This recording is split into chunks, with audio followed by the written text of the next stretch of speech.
Главными инструментами геологов в поле, как и прежде, остаются блокнот, карандаш и кайла. С их помощью изучают и описывают каждый кусочек керна, добытого из толщи земли. Что не образец, то ценная информация. Делаем же доразведку, и не только вот у нас уже выявленная контура. Мы пытаемся еще что-то найти дополнительно.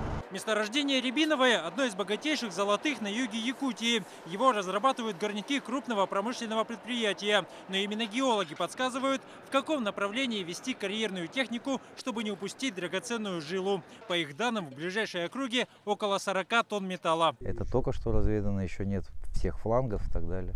Будет доразведка, будет, может, прирост запасов и так далее.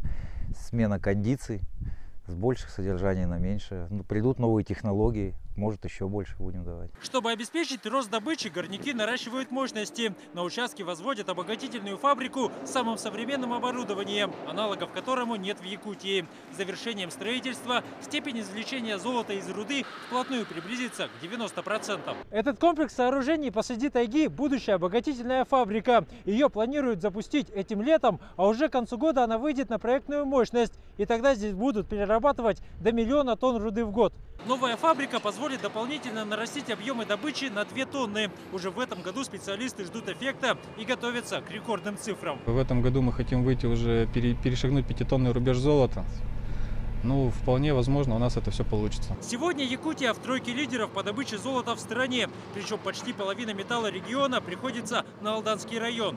Внедряя новые мощности и увеличивая показатели, местные золотодобывающие компании наращивают отчисления в бюджеты всех уровней. Если говорить по прошлому году, то мы отчислили в большей степени 1 100 000 000 общих налогов и платежей, из них где-то 45% было отчислено в республику и в местный бюджет. А если говорить о том, что мы планируем рост в следующем году, в 2017 в данном случае, то это еще рост на 20% налогов. На очередной полевой сезон большие планы у геологов. Им предстоит исследовать тысячи гектаров тайги. Основная задача – доразведать лицензионные участки, подтвердить и по возможности нарастить имеющиеся запасы.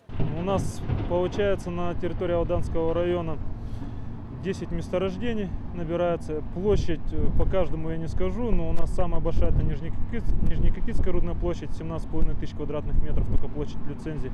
Там 5 месторождений, 6 рудопроявлений, на которых мы ведем свою работу. Поэтому у нас большие площади, большие объекты.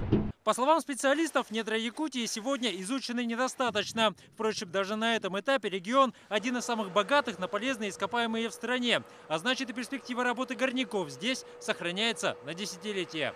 Дмитрий Макаров, Владимир Ермаков. Вести. Алданский район, Якутия.